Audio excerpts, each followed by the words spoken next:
I think we're ready to go. Croeso and welcome to our webinar for family, guardians and teachers of the C21 offer holders. I am Dr. Sajid Patel and I'm the Year 2 Deputy Director, and I'm going to be chairing this panel. And on our panel, we have Dr. Naomi Stanton. Do you introduce yourself? Sorry, I'll unmute myself first. Hello, my name is Dr. Naomi Stanton. I'm a GP in the South Wales Valleys and also the Director for Admissions and a Senior Lecturer here at Cardiff University. So welcome and good evening on this lovely sunny evening in Cardiff. Dr. Bethan Stevens. Hi, yeah, I'm Dr. Bethan Stevens. I'm also a GP up in the South Wales Valleys and Director for Community Clinical Learning. And last but by no means least, Dr. Jamie Reid. Thank you very much. Hi, I'm Dr. Jamie Reid. I'm the Dean of Medical Education and Director of the Centre for Medical Education. My clinical background is in geriatric medicine. Thank you. So this session will be recorded in both Welsh and English version, obviously, and made available as soon as we can after the event. But I can't actually guarantee what date that will be, but as soon as we can. I think understand within a week, hopefully.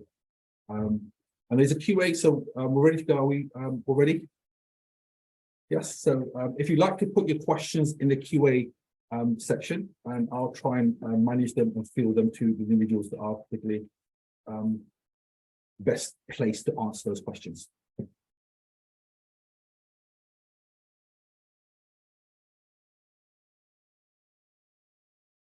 I'm still waiting for questions, so maybe I'll ask a question of who shall I pick on today? I think Jamie, as our Dean of Medical Education, right? So he's probably going to see the course from a new probably. Oh, the chat is disabled, and Deborah is trying to sort it. Right. We've got a question. It's starting now. I'm mainly interested to know how does the finance works for graduate courses. Do you get a loan for your last 4 years from the NHS? I think this is one of the questions we're going to worry about a little bit. So when it comes to finance, I think all of us are academics, and we're pretty much trying to help also discuss academic side of it. Finance is really difficult and it changes a lot, and it depends on where you come from, what part of the country you come from. It really changes, and I think what we're going to try and do directly with finance, the finance offices, and I'll put it in the chat a bit later on who to contact to discuss these elements, if that's okay. What clinical support will my son receive on placement when an NHS is really stretched? How can the university support?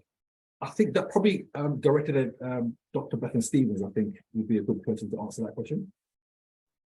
Right. So, I mean, yes, the NHS is stretched at the moment, but particularly for placements in the first 2 years,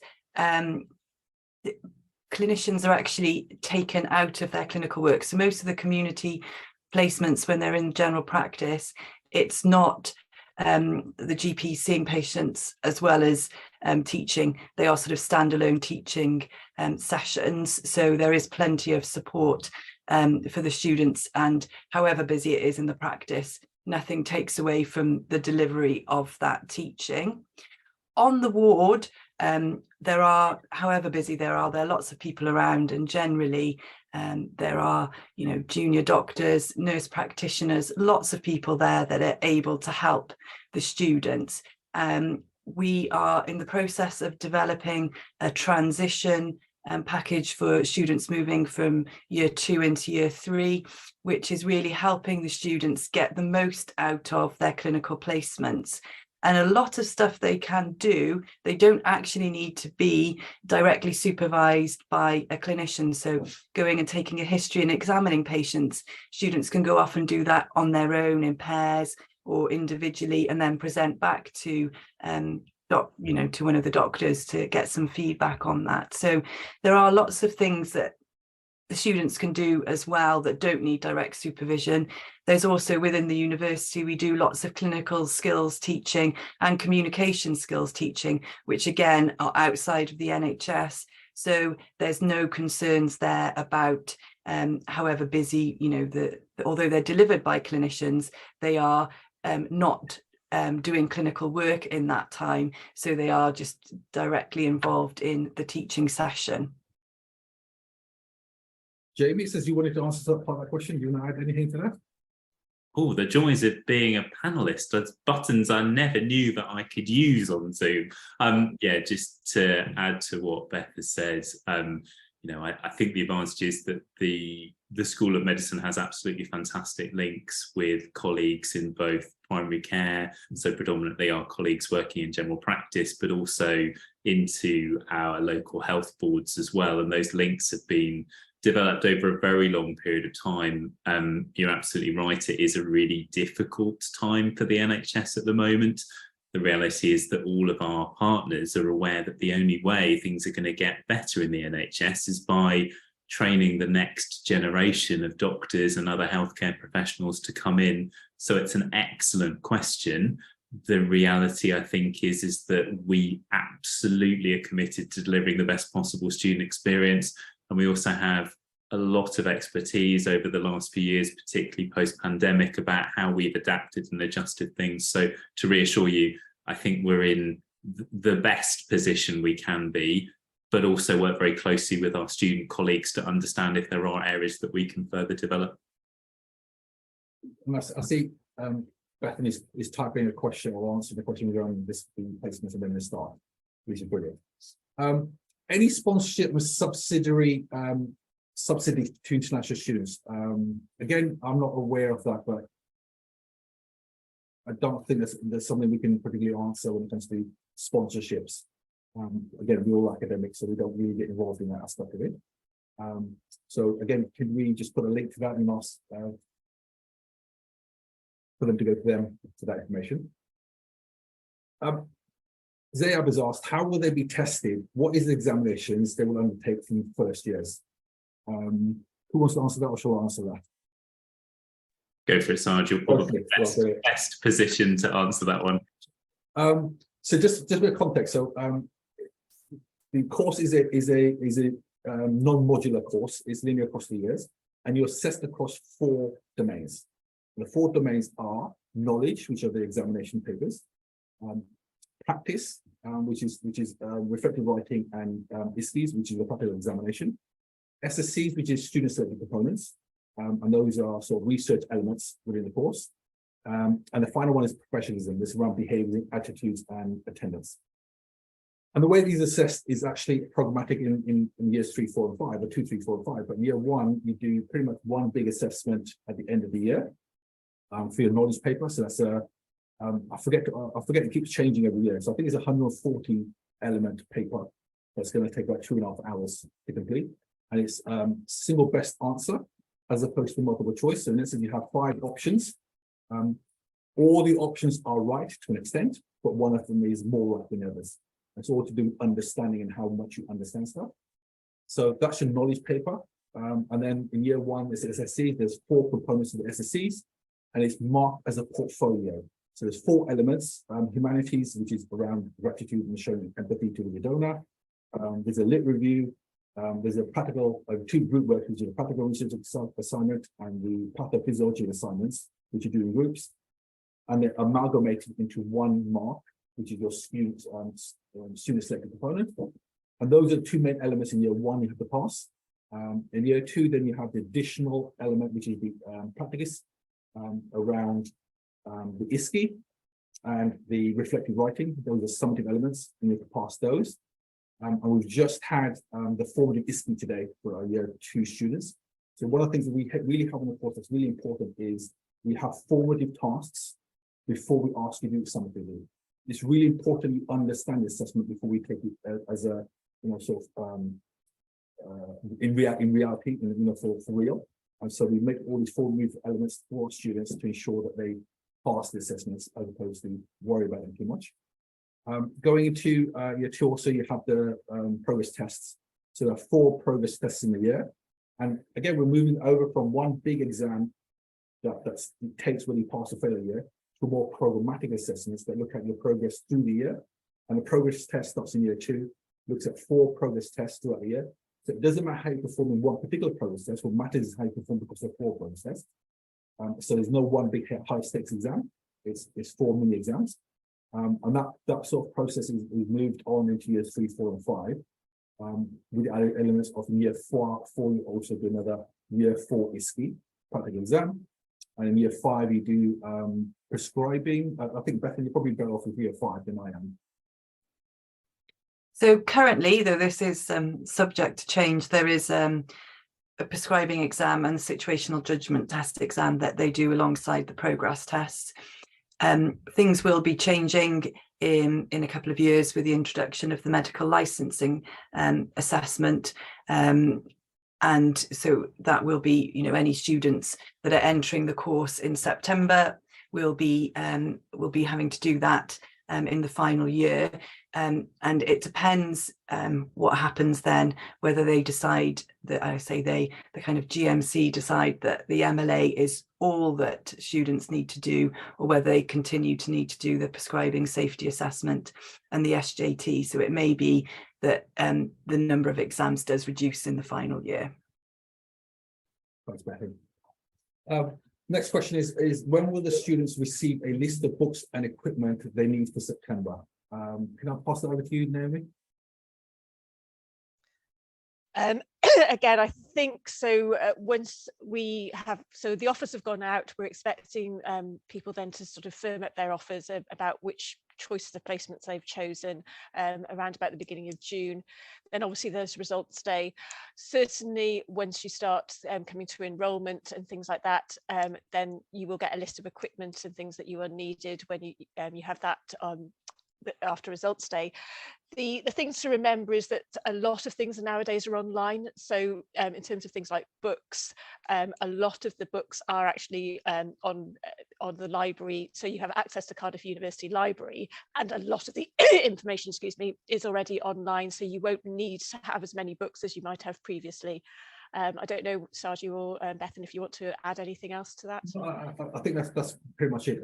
As much as we can, most of the resources you need to study here, we provide as an online resource. So you don't need to necessarily buy any books beforehand.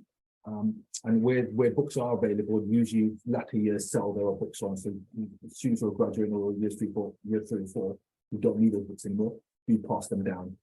So it's best not to worry about that too much. I think the only thing they pretty much need when they arrive is either a stethoscope. And bar that, I think most things are provided. Good. Okay. So Mamba has asked, as parents, what help or support we can give our child in medical during the medical studies? Wow, that's a big one, isn't it? That's a huge one. Who wants to start that one? I think we've all got our view on this one to some extent. Shall I start, Sarge? Is that okay? It's fine, brilliant, Jamie. I mean, I think it's an absolutely brilliant question. And I know that the vast majority of people who are on the webinar this evening will be parents or guardians of offer holders who are going to, we hope, join us next academic year or the year after. I think, as we were discussing earlier, you know, it is a challenging time in the NHS at the moment, but we have worked really hard within the school to make sure that the best support possible is there. It is a real transition, particularly for individuals who are moving from a school or college-based education into a university-based education. And if I'm honest, it's not always the learning aspects that are the most challenging, particularly in the first few weeks. In fact, often it's that readjustment to being a lot more autonomous in the decisions that can be made, organising yourself, doing the cooking, doing the washing, you know, the bits that I remember. I had one meal I cooked when I went to university. It was spaghetti bolognese. And after 6 weeks, I'm pleased to say I don't think I've eaten spaghetti bolognese since, because I did it so many times. So although it probably sounds really ridiculous, it's those really key life skills that actually, as parents and guardians, really do help that transition into a really very different way of living. The learning's very different too. You know, we recognise that actually as university students, particularly on an intense course like medicine, that the style of learning is different. We clearly have a real small group ethos, and we really encourage the students to drive their own learning, allowing them to access things like self-directed learning within our clinical skill spaces so that they really respond to their own needs. But if I'm honest, we know that that's more of a transition. We work really, really hard, and I know Sarge and his team do fantastic work to help support those study skills, and we have the bespoke My Medic team who work on that as well. So I think for me, it's about those life skills, and also being realistic that there will be times that they join and they absolutely love it, and some days they might not like it quite so much, and that's okay as well. And please, if they're feeling like that, let us know, because we've got lots of the team who can help. The only thing I'll add to that, you know, everything Jamie said is spot on. I think, you know, with me being one of the tutors who spend a lot of time with year one students, what I'm finding is it's not the ability, it's the ability to cope with the stuff outside, you know, life events and the cooking and the cleaning, as well as the studies that actually struggle with. And that's when it starts to be a bit on top of them. And one of the things they've got to learn also is that we throw a lot of things at them. And I'm quite passionate about the fact that as a faculty, our role is to keep them on the course and support them. It is not to read them out. And I think that's a real mindset that takes a long time for us to actually get into them. They arrive at medical school thinking our job is to find out the bad readings, the weaker ones, and throw them out. And it's not. You've all got into medical school, and I know Naomi's team has spent a lot of time getting the right students into the course. And our view is that once they're on the course, once Naomi's team has selected students to come on the course, our role is to keep them on the course, not to get them off the course. And that's really important mindset. And the more they tell us, the more they talk to us about stuff that's going on with them, the better we can guide them and support them. Does anybody want to add anything else to that? Or okay. How can students best prepare themselves to start medical school? I think you probably answered that question. Part of that, you know, is life skills. We know these students are intelligent. We know these students are bright. They're the top when it comes to their studies. What they sometimes struggle with is the aspects of life of going out and doing their own shopping, going out and doing their cooking, washing and their clothes and all the other stuff that takes time away from the studies. And that's managing those a little bit better. Is best. Just adding to that, obviously we talk about what parents can do. This next question is quite important. Is what is the pastoral support like, e.g. health and mental health and health issues? Do you mind if I start that one off a little bit? You know, it goes back to what I said earlier. Our job is to keep them on the course. As a year director, I deal with lots of students who have multiple complex issues, really complex issues.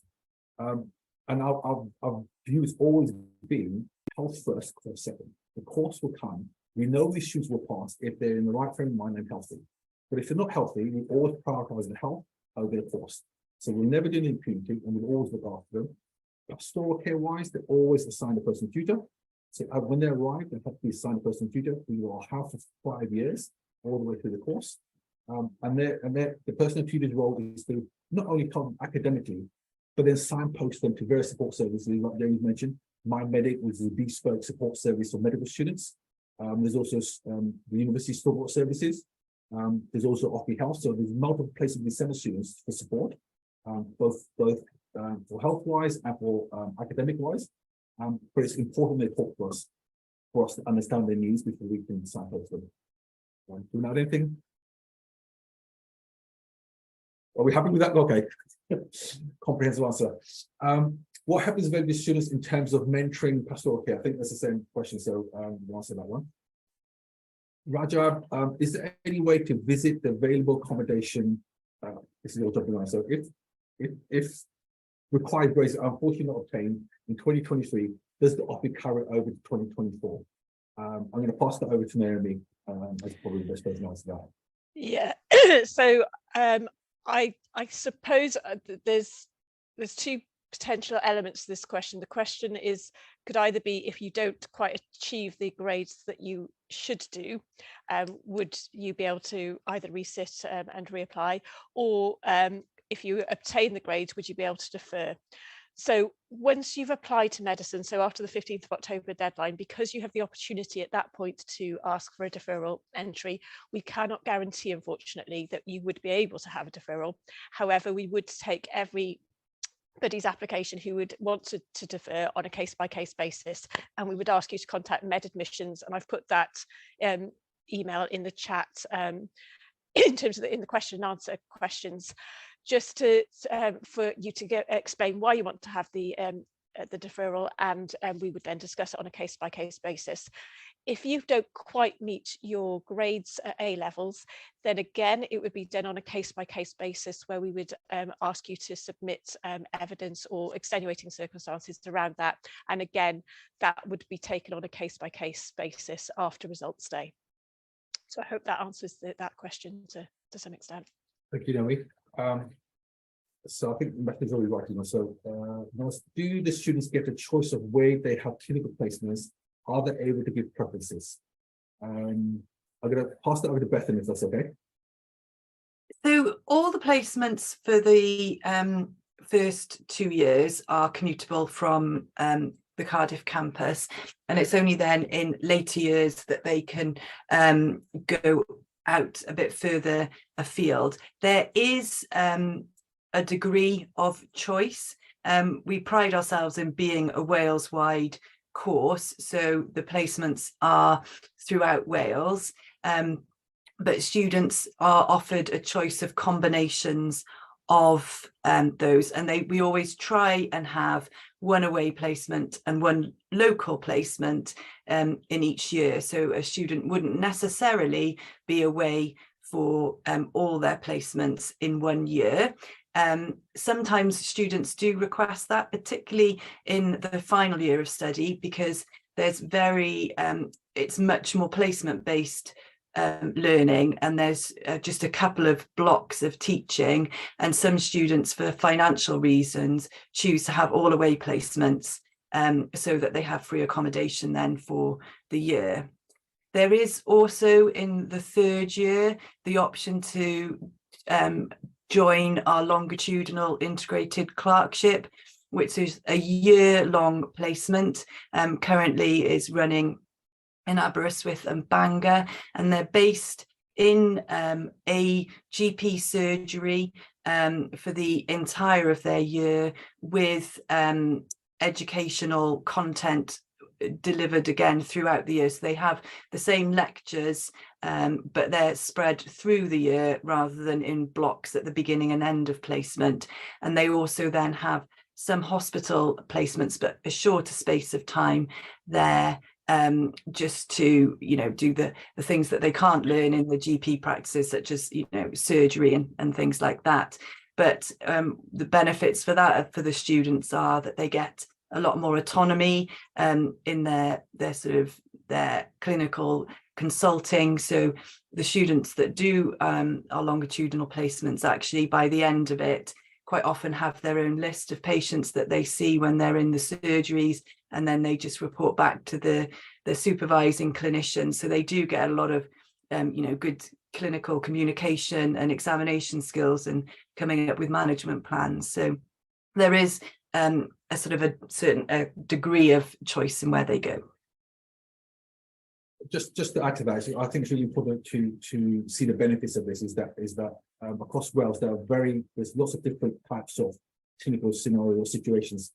Where Southeast Wales, it's much more metropolitan. Cities in Cardiff, much more easy, but not easy, just different type of medicine is studied here or practice here. Whereas if you go to Mid Wales or more rural areas, what works in Cardiff is not unlikely to work there. Our students get lots of different experiences and understand the different aspects of healthcare within different communities, which is really important. Added to that is that we all go back to what I said earlier: health is important. The students' health is important. So when it comes to placements, it is not random, but we try to make sure that when it comes to choices, we look at the choices, but we try to make sure they have a wide variety of placements as possible, so they have the widest possible experiences. But with that, we also take into account their health. So if there's particular reasons need to be to the areas of Wales, we always prioritize that. So if they, for example, have ongoing treatment in Cardiff, we'll make sure the placements are in Cardiff for ongoing while they're having those treatments. So we'll always be considerate of their needs and caring needs and possibly healthcare needs when it comes to the placements.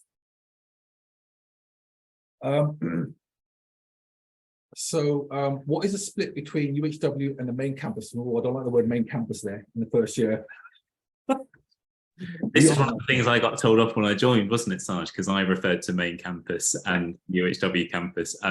Yeah, I think the UHW campus, for those of you who've seen it, is a big university campus. It doesn't feel like a satellite campus. So yes, there is the Cateys campus and the UHW campus. I think it's fair to say, and Sarge, you'll be able to say better than I can, that the vast majority of teaching takes place up at the Heath campus. The anatomy sessions do take place down in Cateys. Obviously, the students have access to both campuses, which is brilliant, and the fantastic Centre for Student Life, which I think is a real highlight. Sarge, you'll know much better than me any other sessions that don't take place up at the Heath. Well, it goes back to where's the best place to run it. So, these are medical students, so the main campus is going to be the Heath campus. So pretty much all the teachings occur in the Heath campus. So if it's a tutorial, if it's a workshop, if it's a lecture, these are occurring on the Heath campus, even if it's delivered by somebody by sciences. They'll have to come up to us and deliver it there. However, like Jamie says, when it comes to anatomy and dissections, the donors are in the anatomy centre, and therefore we have to send you there. We can't bring the donors up to the Heath campus. That'll be disrespectful to the donors. So we send you down to the anatomy centre. So it's really what's the best place for this teaching to occur, and we really look at that and make sure that that's where it occurs. This is a nice question from Pramila. Can you explain spiral curriculum and how does it spread over the 5 years? Do they have examinations once a year? Obviously, there's a lot of bits to that one. So can you explain the spiral curriculum? And also explain that. I suppose that's probably me, isn't it, as Dean of Med-Ed? And then I might bring some others in, particularly about the assessments. So we're really proud of our spiral curriculum because we think it's how people naturally learn, and we think it absolutely aligns to the learning that individuals will take at the point that they graduate and become doctors. So the idea is that in very traditional medical school curricula, you would learn about, let's say, the heart. You tick it off and that's all you'd learn about the heart. You'd spend 6 weeks doing it. And we know in reality that, of course, we learn sequentially. We learn a bit and a bit more and a bit more, and we've absolutely embraced that. So if it is about the heart or cardiology or the circulatory system, the students will learn a bit about that in year 1.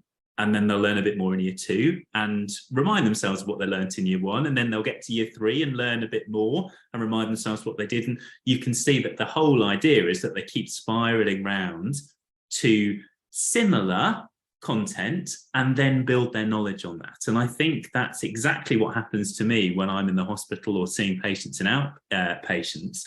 I will see someone who comes in with dementia or cognitive impairment. Every person's different. Every time I'm learning a little bit more, reviewing things in a slightly different way. So that's what we mean by spiral curriculum. It's just this idea that it is about lifelong learning. It's about visiting those concepts, building on them bit by bit. And we find that that generally suits the students really well because it also helps them to notice how much they've learned. They come back to stuff in year 2 and go, oh, all this stuff I hadn't realized that I'd taken in. So actually that's really nice for them. Assessments, Sarge, you're probably better to talk about assessments in year 1 and year 2, but we assess in lots of different ways and undertake a wide variety of formative, so assessments which are all about feedback and don't impact on progression at all, summative, which do have an impact on progression, but the whole idea is by the time they get to those summative assessments, they don't feel like a big deal because they've had so much preparation. Sarge, maybe over to you for a bit more. I think you're right. I think with the spiral curriculum, the key there is laying foundations and laying layers onto them, rather than do one hit and saying cover the whole part. And understand actually is stepping stone. And it means really important that you don't have to learn everything in one go. You come back to it over and over again enough times. You put the concepts that hopefully as each time you come across it, you understand it deeper, and that's really important there. Assessments wise, what we discussed earlier, 4 domains, and you assess across the 4 domains. But always, like Jamie says, always a formative element first. We always ensure that you do a formative element, so you understand assessment before you do it as a sort of for real. It's not once a year. Some assessments are throughout the year, programmatic. So you have them set points in the year. For example, progress tests. So you have 4 progress tests throughout the year. One, I think currently we have 1 in autumn semester, 3 in spring semester. SSCs, you have, depending on what year you're in, for example, in year 1, you have 4 SSCs split across the year. In year 2, you have 4 SSCs split across the year. In year 3 and 4, you have 1 SSC, which is a big block, 6-week block at the end of the year. And year 5, I think, is your elective, which is your SSC. So you go abroad and do some experience other healthcare systems.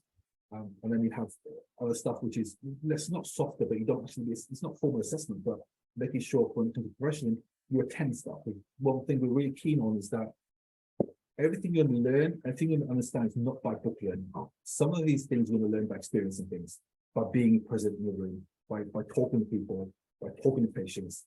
You can't learn everything you need to learn to be a doctor from a book.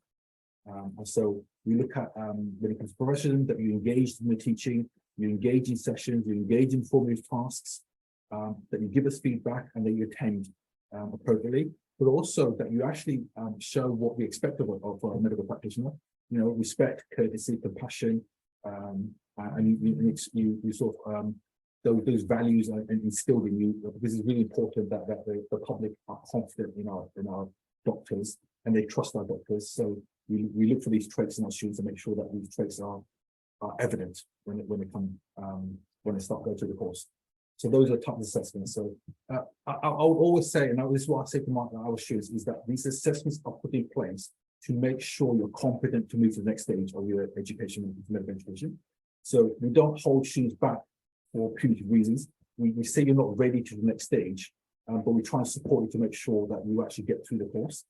And our attrition rate is really, really small. I could pretty much say most students who are asked to withdraw from the course have multiple things going on in their life, and it's not the course that stopped them, it's something else within their life that's caused the issue, and that's pulling them down. If everything's well and if we can support them, pretty much every student gets through the course. Does anybody want to add anything else? Good. Okay. Is there opportunity for us to come and see student accommodation? I can't answer. Anybody know the answer to that question? I'm not sure.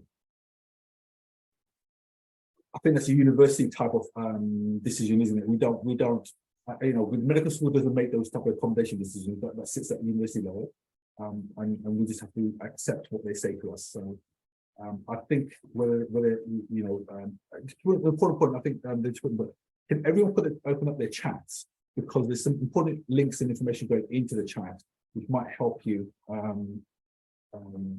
with these certain questions that you have particularly. And I think Deborah just put something about accommodation and how to find out about accommodation within the chat.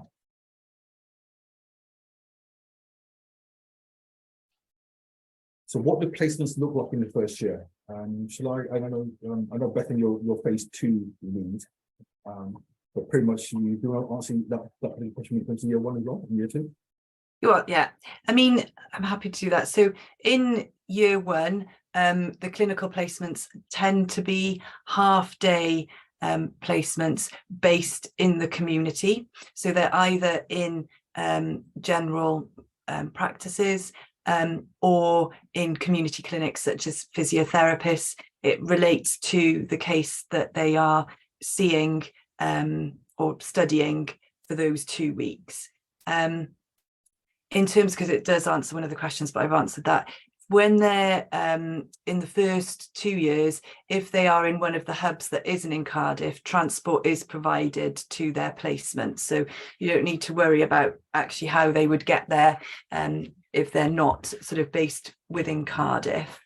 They, as I say, have a variety of placements, both in GP settings, but also in other healthcare settings, but they're, as a general rule, all based in the community. We do have then a couple of other slightly different kind of placements, I suppose, but they're not necessarily like your traditional placement. So, for example, we have our rural accident case, which is involving, it's a simulated accident, but involving ambulance, fire and police, and so sort of is a real, for all intents and purposes, very much like a real accident, and what would happen if they were to come across that, just to help our students in those sort of scenarios. Phase 2 then becomes, I think, more of what we would view as a traditional placement, where they're either sort of shadowing GPs in the surgery or shadowing doctors on the ward, seeing patients, going to clinics and things like that. Can you just elaborate a little bit on that? So when it comes to what areas of Wales in each year the placements are. So yeah, in the first year, they're based in sort of hubs that are just in southeast Wales. So there's the Cardiff hub, Bridgend, Merthyr and Newport. So they have a clinical skills session based in the hub for half a day, and then they will go out to a community placement that's commutable from that hub. And as a sort of a kind of general rule of thumb, although it doesn't always, there are exceptions, they are bused to that hub base, and then they can either walk if the GP placement is, or community placement is near enough, or they get taxied to their community placement and then bused back to Cardiff. And then sort of in later years, they are the spread is then sort of throughout Wales, as we said, to give the students the opportunity to experience a variety of different clinical settings and a variety of hospitals as well. So, you know, we have small community hospitals that students experience, as well as then, you know, University Hospital of Wales, which is the tertiary centre. Thank you. I've got this probably a good question. So is there a reason why the offer holder days are online? Please answer that, but I don't know. There are sort of multiple reasons at the moment why the offer holder days are online. Partly it's obviously with sustainability and travel. Also with sort of travel expenses, it means that there's equity. It also means that we can get more questions and answers hopefully answered as well, and it's more equitable for people as well, not having to travel. It means that parents and students and pupils don't have to take time out of their busy schedules, because I know at the moment everybody's desperately revising for their A-level exams at the moment. So those are the main reasons that we've gone for an online format with the university this year. I think this was probably the next simple question. How integrated is the medical school with the rest of the university? I would say we are well integrated. You know, one of the, you know, I'll start with myself. My role is predominantly within the medical school. So I'm the associate, I'm the year 2 deputy director. I do a lot of teaching. But I also have a college role. The college is the Biology of Life Sciences. I'm associate dean for equality, diversity, inclusion in the College of Biology of Life Sciences. It covers all the healthcare sciences. So there is a sort of hierarchy within that. So we as a school sit in the College of Biology of Life Sciences, which sits under the umbrella of Cardiff University. I think we're well integrated. I don't know whether anybody wants to add anything to that. Yeah, no, I think. Sorry. Oh, sorry, no, I'm going to jump in very, very quickly. I think yes. I mean, so I did a talk to, or a session for law students a few weeks ago, and we have some of the teachers from the School of Law come in and talk about ethical dilemmas and issues around medical legal type cases and things like that for medical students. We also have interprofessional learning with schools of pharmacy and optometry and things like that. So we do integrate quite well with other schools, and certainly it's something that we try and encourage and promote, and it's something that we're very you know, proud of doing. Yeah, I 100% agree, and I think the future of the NHS, the future of UK practice is very much about different healthcare professionals working really well together, and doctors have a really, really important role within that. But we also recognise that a huge part of our role in terms of training the next generation of doctors is making sure that we train them in a way that meets their needs and the needs of patients and other professionals when they graduate. So as Naomi says, we do our very, very best to integrate as much as we can. The other thing I would say is that it's not just academic integration. Actually, the student societies, Cardiff University Students' Union, organisations like the Medical Society or MedSoc are absolutely brilliant at integrating the medical students together, the medical students with other students, and also making sure that they're linked into wider university activities. And I have to say, there are more sports clubs, more societies than you can possibly count. And every week I find a new one and think, oh, I wish I'd joined that when I was a medical student. Brilliant. I've got two people who have asked the same question. One on but one Emma. How do you support students in the transition from A levels to university to set them up to succeed? And I think it's a really important aspect of to set them up to succeed, right?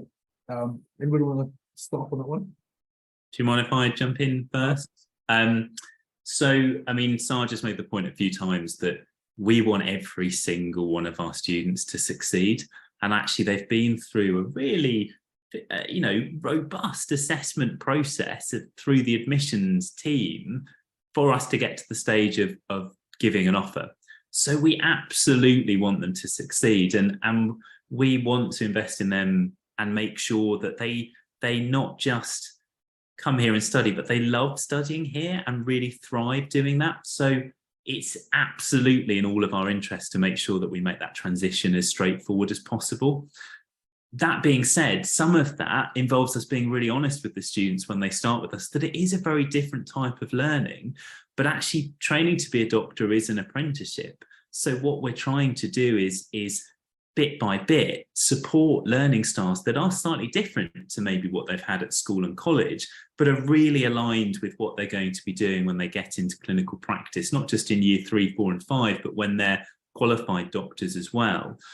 That involves lots of different things. It involves us being very honest about the different learning styles that are there, having our educational support team through MyMedic, allowing them to have that space within their small group learning to talk about learning styles and to develop and understand. But also that's where our formative assessments, these developmental assessments that don't impact on grades and progression, come in, because it also allows us to highlight to students, actually, that went really well. What you're doing is really working, keep doing it. Or actually, no, that didn't go quite so well, but we're going to work with you now to understand why that was. And maybe it is because it's a different style of learning, and maybe we need to put a bit more support in.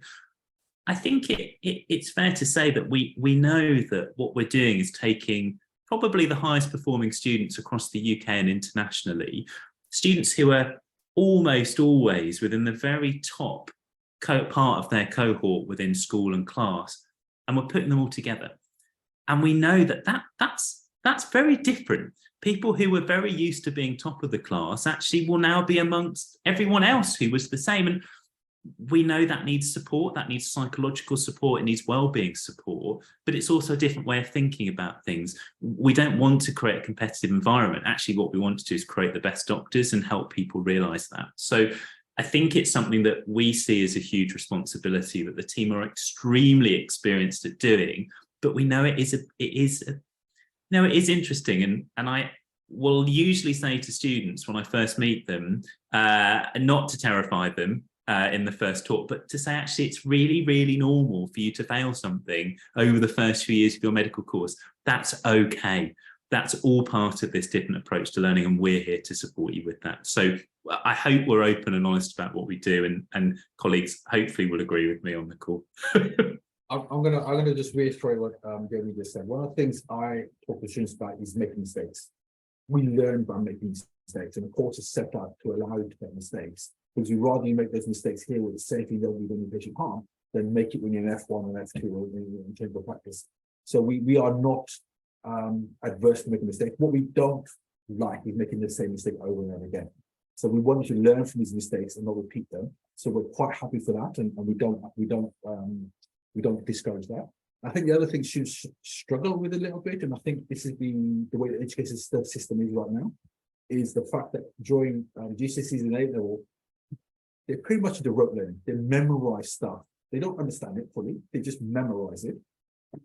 And when I speak to students, particularly when they arrive in year 1, and we talk to them about what you remember for A-levels, they go, not a lot. If I had to sit the exams again, I couldn't pass that necessarily, or I wouldn't get the grade I got, because I memorized it and I didn't understand it fully. And what we move away from is rote learning into understanding concepts and understanding things. Because if you understand it, you can apply it in multiple fields. It doesn't just apply in in the field that you learned it in. I'll give you an example, is that most students understand how water flows in a pipe, in a hose pipe. But do they understand the concept of that the same principle of blood flow in a blood vessel? The same laws apply. And so what will happen in hose pipe will happen in a blood vessel. And if you understand the concept, you can apply that knowledge in different areas. And that concept still applies for airflow in the lungs. But if you don't understand the concept, you leave that understanding in one area, and then you keep having to learn it over and over again because you did understand it fully. And that's the type of thing we try to walk them through a little bit and try to make them not silent information, but learn it, understand it, and apply it to multiple fields, if that makes sense. Does anybody want to add anything else to that? No, okay. When does the academic year start? I don't know the exact date, but it's probably late September, isn't it? You know, Freshers Week is somewhere around the 25th, somewhere on there. That's when they'll start the course, but they won't start studying until week 2.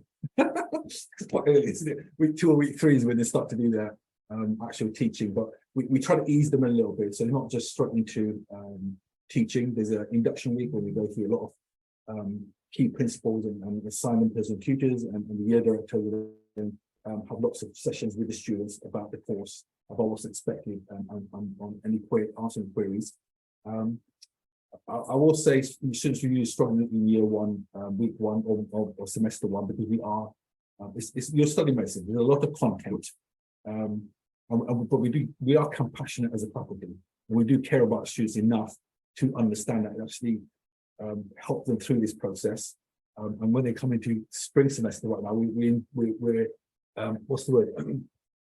We're enjoying the fruits of our labor in the autumn semester, because our students are very much happier. They understand why they've had to go through that pain in autumn, but they enjoy the spring semester right now. So how should a gap year student prepare for starting medical school after leaving, having taken a 1 year out of an academic break? So that's from M.E. Thomas. I think, Naomi, that's probably, is that something you can answer? Yeah, I mean, I think it's probably a little bit along the lines of what Jamie and you have both been saying about sort of coming into university and sort of getting ready, getting your head around the fact that you've possibly had a year out. Everybody who's done a gap year will be doing something slightly differently. It's really sort of, I suppose, getting realizing that you're going back to the world of work and learning and assessments soon as well. So it's really just keeping abreast of what's going on in medicine, starting to do a bit of reading. But again, everybody's going to be in the same boat when they start off.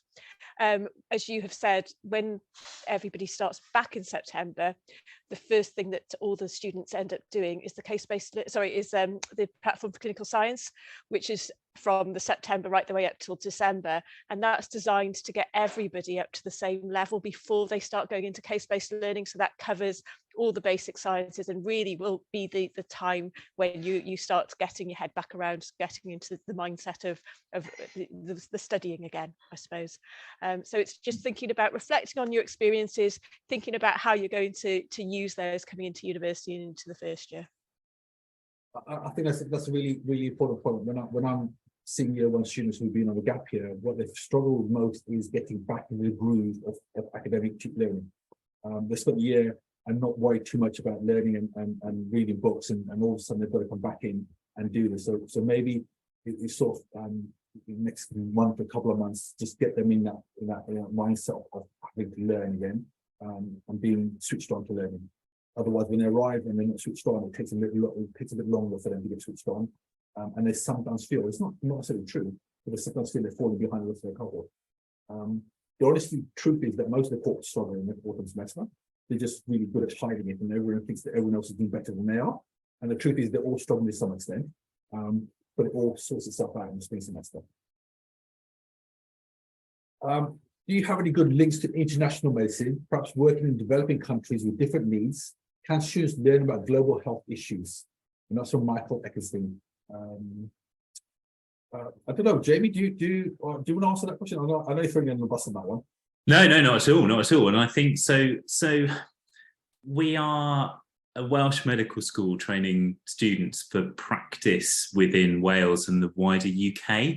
So the answer I give kind of is very much within that context. So therefore the students will do the vast majority of their learning within Wales. As I've written in some of the typed answers I've been trying to do as I go along, there is an elective period, which is in the final year. All students have the opportunity to undertake an elective, and that really is their opportunity to choose a place to go and learn in a specialty or topic that they're interested in. And a reasonable proportion of our students will go internationally to do that, although there is no expectation or requirement that they do that. Those placements, those electives are completely arranged by the students. They are, I have to be honest, funded by the students as well, so travel and accommodation. But that gives them some opportunity to experience international medicine. I suppose alongside that direct experience they may have of working internationally, we do make sure that global health and population health-based issues are covered throughout the course, because we recognise that, of course, those are really, really important, that we do have a diverse population, not just across Wales, but across the UK, many of whom have international backgrounds. So understanding that context is really important. And we recognise, of course, we want to skill our graduates so that if they do choose to go outside the UK, that we've started to prepare them. And actually, there are lots of things that are done around public health, around health inequalities, around understanding how we support communities that link into that. Brilliant. And just to add to that, and Jamie doesn't know about this yet, because it's something I've been working with a little bit. So I'm currently working with Monash University in Australia on some aspects of race and racial discrimination. And I'm working with, I'm just starting to speak to someone in New Zealand regarding how Maori medicine is integrated into the healthcare system there, because it's more patient-centered. So again, those are two things that are currently on the pipeline with me. And I know other academics on the course are working with other universities, either nationally or internationally, and collaborating and understanding, learning best practice from other universities, other healthcare systems, and bringing those teaching into our environment. So I'll pick up that with you, Jamie, at some point in the future, if that's okay. And can I just add in as well? I think, with the case-based learning and how students are sort of encouraged to learn at Cardiff, it actually gives them the skills that even if they don't know about something, they have the skills to go away and find out what they need to know about it. So I think we sort of realise, and I often say that even as experienced doctors, we don't know everything and things are changing, but we're giving the students the skills to keep on developing.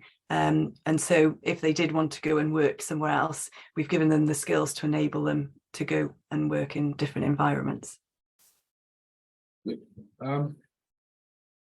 So this is a sort of black arts question, I think, probably from Jonathan Kendrick. How do you ensure the number of offers are available? Available places balance? Can you tell us how many offers are sent out or made available? Sorry, Naomi, that's yours. Thanks, Sarji. So I will say that I was at a meeting yesterday with all the directors for admissions across medical schools across the whole of the UK. And I think we all find it a bit of the dark art, because it's a bit like landing a jumbo jet on a postage stamp, as somebody told me. The issue is there are so many uncertainties that you're dealing with, because you will have some applicants who only get one offer from one medical school and some applicants who get multiple offers from medical schools. So all of you, there are so many multiple bits of a jigsaw puzzle that is constantly turning and changing, because circumstances change, people decide that they don't want to do the course after they've applied. There are all these different things that happen that comes into it. So it is very, very challenging. What we try and do is make it as scientific as possible, which is by looking at what's likely to happen with things like grade inflation over the last couple of years. Really constrained the numbers of offers that were given over the last couple of years. That's probably going to be less of an issue potentially this year. So we're all being a little less conservative than we were last year. But it is really a bit of a sort of guesswork as much as we can.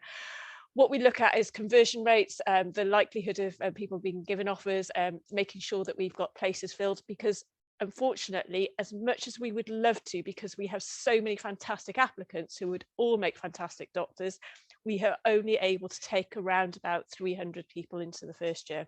And those are, that's the same for all medical schools. We've all got cap numbers because we are not allowed to go over that because of funding issues. So we try to be as fair as possible and as accurate as possible. So this year we've given out just over around about 520 offers for the 300 places. We also have a reserve list, so that if people perhaps don't quite meet offers, or that we've got a reserve list if we need to go on that too. But it is very complex and very difficult. And I don't think any medical school has quite got the right formula yet to be able to say, because it would be lovely to be able to say with any certainty, definitely, that you're going to be in through everything. But because of all the multiple steps that people have to go through to go from the application right the way through to getting their results and then enrolling, it's all a little bit of there's an attrition rate at all these different stages. So that's where we are at the moment. And just to say that before COVID years, actually we were giving out a lot more offers than that. But so we've trying to be as fair to everybody as possible. Jamie, I don't know whether you want to add anything else or. No, that was brilliant. Thank you. The only thing I'd add to that is that as an assessments team, they've done really well. We've always had targets and we've never oversubscribed massively or undersubscribed massively. So we've been pretty good with that. And I think, like I say, it's a black art, but they do really well, is what I'm going to say about that. I'm conscious of time. We've got a couple of minutes left. So I'm trying to pick the best or ones that might be the most important ones. So one of the questions is, my child looks suspicious. So how do students know what they need to know for the exams? And the only answer I can tell you is that we support them a lot. Myself as one of the lead tutors on the course, we frame the assessments around them. So we try to help the students understand what is going to be assessed. And there's lots of formative assessments through the year to gauge where they are. So the students know they're on course, they're on track to pass the exams. And it's our role within the course as tutors to ensure that our students understand the framework we're working within, and what's going to be assessed and what's not going to be assessed. Can students' offers be changed, e.g. conducting a lot of offers? Can I ask Neighbour to ask that quickly while I look for any particular questions that might need urgent? Sorry, was that about contextual offers? So no, so we take contextual considerations or contextualization into consideration during the application and selection process stages, but once the offers are given, everybody is given the same offer at that point. So when would the information going out to students be sent from assessor or from the admissions team? I think the assumption is going to be after the A-level results come out. Sorry, what was the question? So one of the students, one of the parents has a daughter who's got an unconditional offer, and she's asking when will the information regarding the course, all the information regarding the course be sent out? So all the offers have gone out now, and then the universities are asking for is that throughout the whole of the university process, we're asking for people to really rank their first and their second choices by the beginning of June. So at that point, if they've, so presumably they're applying already with their A-levels, which means that they would have had those A-level results. So they've got their minimum entry requirements. And then if they then would choose us as their first choice, then that would be that place is theirs for the university. Question here is, are there summative assessments in year one? Yes. And they have to pass. It's not pass fail, but they have to pass the threshold. Most courses in the university, a threshold pass mark is 40%. On the medical course, the threshold is 50%. So it's slightly higher. But with that, we also make sure that it's a standard set assessment. So we make sure that year in, year out, irrespective of whether the paper is harder or easier, the threshold for passing is the same. So for example, if the papers are easier than previous years, then the pass mark is slightly over 50%. But if the paper is harder than previous years, then the threshold, then the pass mark is slightly below 50%. But that also always means that the students passing from year one to year two, and year two to year three, the progression year to year, have the same standard. And not dependent on the hardness or easiness of the paper. So I used to do another course where I covered anatomy. Do I get credit? No. So within the course, when you arrive on the course, you have to pass every element of the course. It doesn't matter what previous degree you've had. What you do with that degree is actually bring it onto the course and support other students. We're really keen on students helping each other. So a lot of the group work that we do, we ask students to help each other and support each other, particularly around the fact that as a member of the NHS or in any way in life, any walk of life, and wherever you work in a team. You never work by yourself. And therefore, with that concept of you've done another degree, we ask you to make sure you bring that onto the course and support other students when it comes to their learning as well. How much free time do students get during year one? It is a 9 to 5 course. We get Wednesday afternoons off, but aside from that, there are things that you need to do. What we ask you to do is obviously we give you gaps in the week, in the day, and it's marked as SDL, self-directed learning. We ask you to use that time constructively to help you learn and help you and gain the competencies that we need. But unlike other courses, and there's nothing we can do about this, medicine is different. It is a full-time course. So you're likely to find when you have friends on other courses, they have lots of free time. They go out a lot. They might be partying more than you are. You've got to be more disciplined because they don't have the threshold that you need to meet, and they don't have the workload that you need to meet. So it is a full-on course. I don't know if anybody wants to add anything else to that.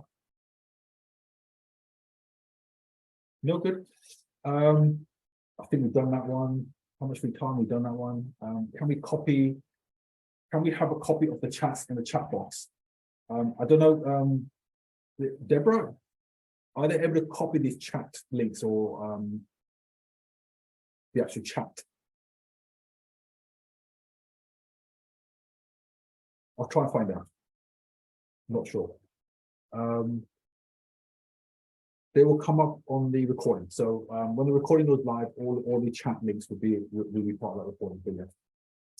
I don't think there's any particular other questions, pressing questions that we need to answer. I think I'd just like to thank you. So Jochen, thank you for coming in and asking some really important and pertinent questions. I think we've enjoyed ourselves, and thank you and goodbye for myself. Bye.